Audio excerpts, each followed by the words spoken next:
Michael. Let me just quickly put my presentation up. Good morning, everyone. While I'm doing that, I'm Karina Olofsson. I'm the Director, National Learners Records Database of SAQA. So if I can just, oh, Michael, are you sharing? Yeah, I'll share here. Right, okay. Just put it on slideshow view for me, please.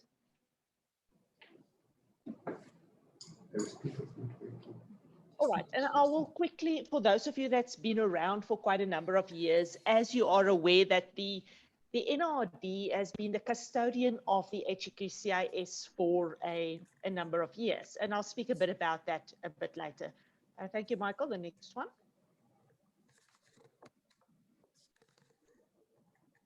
So just to quickly, I'm really going to give you a short presentation because what you're all here for is really not all of this. You are here to learn a bit more about your submissions to the HEQCIS. But I do want to just give you a bit of interesting information. We haven't had a workshop in quite some time. So to look at the current numbers that are recorded on the HEQCIS, just for information, we currently have a total of 156 unique providers. So you can see it's grown quite a lot since the last workshop for those of you that may have attended that. So the number of people, almost 700,000 people on HEQCIS, so growing remarkably. The number of achievements for all of those people, and these are only achievements, 205,612 achievements. And just for information, and this is if you look at the number of people there and the number of learners, there's currently a total number of learners on the NLRD of more than 20 million. So, and you can see that this chunk of private higher education institutions is contributing towards that. Although it's a small portion, it's still there. Next one, thank you, Michael.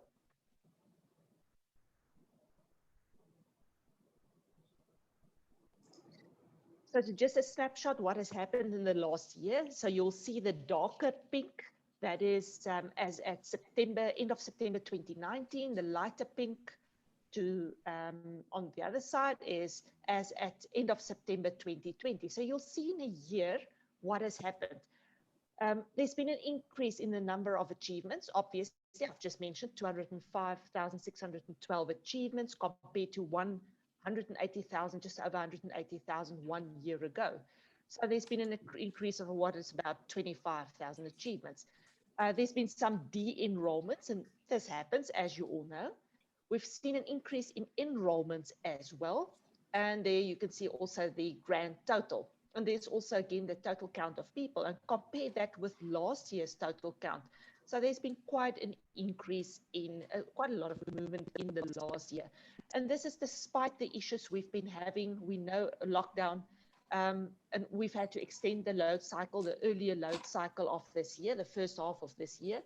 And despite that, we still saw an increase. Thanks, Michael. Next one.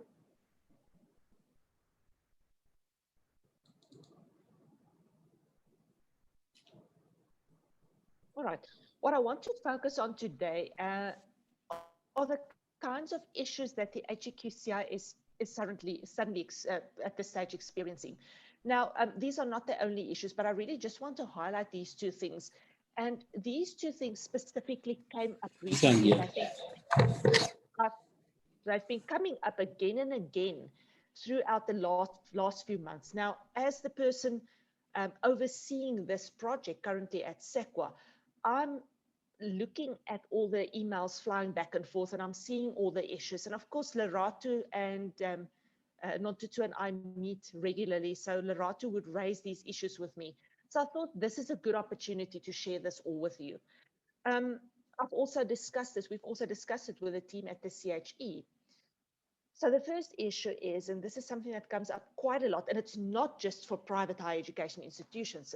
Believe me, we see this at the SETAs, the Sector Education and Training Authorities in industry, and we see it from some of our other data suppliers submitting qualification achievements to us as well.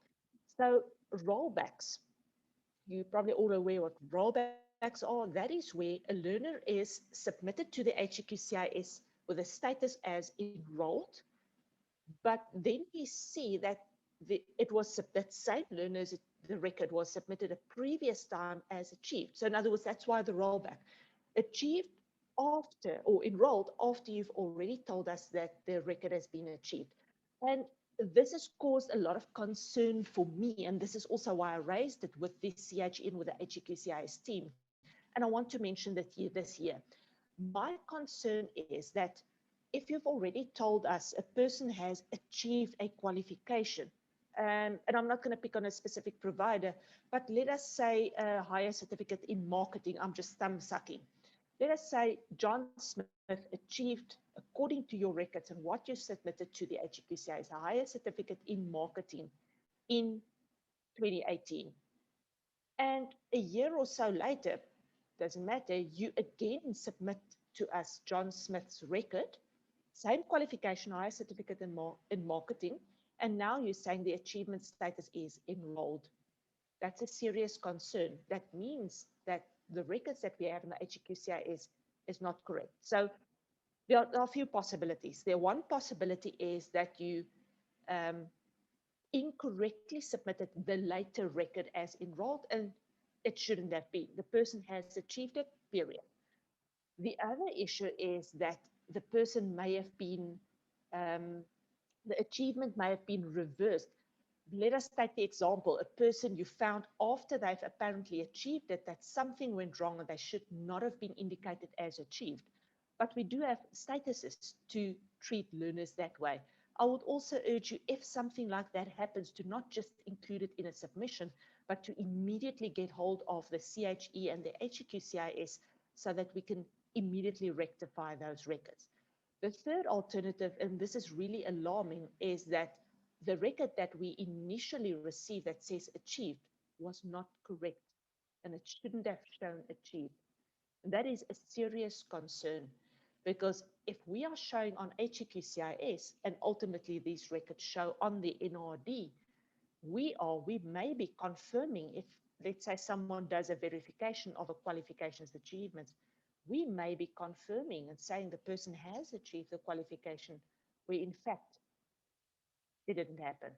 So what I want to urge you is the management of your data. If you're seeing something funny, if you have a funny situation, please talk to us, talk to the CHE, talk to the HEQCIS, but please be aware, we're absolutely certain that what you submit to the HEQCIS is true, it's accurate, it's current, it's relevant. Please also be aware that once you've done an extract to the HEQCIS, that you don't go back to your system and make changes without doing another extract to HEQCIS. So HEQCIS might have a set of data that might be incorrect. So if you don't update your system and re-extract, we will find discrepancies. All right. The second issue, also quite a concern, and we see this quite a lot, is where we see rejections.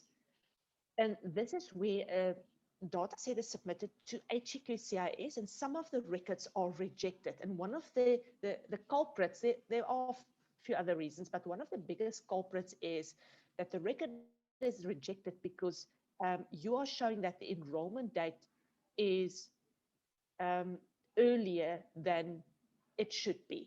So what happens is, and my colleagues at CHE or HEQCIS can always elaborate a bit later if anyone has any questions. What we found is that often an institution would allow for early registrations, which is absolutely fine. I mean, a lot of you do that. Let us say you allow learners to register as early as December already for their January enrollment period. But in that case, please just indicate that the enrollment date is for the purposes of that qualification, especially if the qualification is newly registered, only January. Please reflect the period of enrollment. So even if you do allow for early registrations. Right. So those are just two of the issues. As I said before, I'm happy to take questions. I unfortunately cannot stay too long. I have another engagement at 9.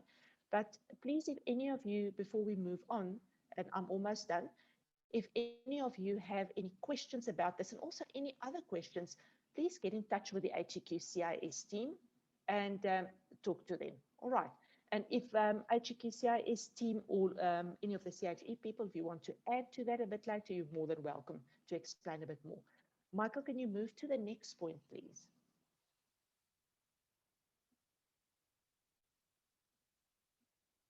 Thank you. So I did promise I'm not going to be too long. I know you all want to get right into the workshop. But just a reminder for those of you that don't know that I've got up on screen the HEQCIS staff, the contact details. So currently Leratu is already opened and welcomed for us. Thank you, Leratu, the HEQCIS manager. Then we've got supporting him is Nontutu Beles, she's the HEQCIS assistant manager. So the HEQCIS team is currently supported by SAQA, and that is until 31 March 2021. So I'm not sure how many of you are aware of it, but the two CEOs, in both cases, two former CEOs of SAQA and the CHE in 2019 decided that after all these years, I think it's about 12 or 13 years, that the HEQCIS has been hosted by SAQA on behalf of the CHE, and a lot of you know that it is time that the CHE over this function.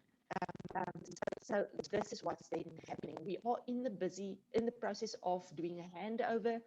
So between Leratu Nontutu, myself, and Michael, Dr. Saidi, and everyone on the CHE side, we've got some support from their IT side and HR. We're on the process of handing over the entire HEQCIS, what we used to call the project, but this whole process. So as from 1 April 2021, so only a few months, the HEQCIS will be fully hosted by the CHE. And that will also mean that SAQA support will be limited to the NLRD side of it. So this is probably the last time that I will be presenting in this capacity as overseeing the HEQCIS on behalf of the CHE for SAQA. And I hope I will see you all again. It has been wonderful getting involved in the engagements, and I've learned a lot. So I want to wish you all the best for the rest of the workshop. We do have for those of you that don't know this yet, I'm sure you all do, there's the HEQCIS email address on screen. And in closing, yes, I am done, and I want to wish you all the best for the workshop. Again, please just, if there are questions, please note them. If there is anything, especially related to the NLRD, that the HEQCIS or the CHE team cannot answer, guys, if you can just then note those questions and convey them to me, and I will then respond accordingly. All right.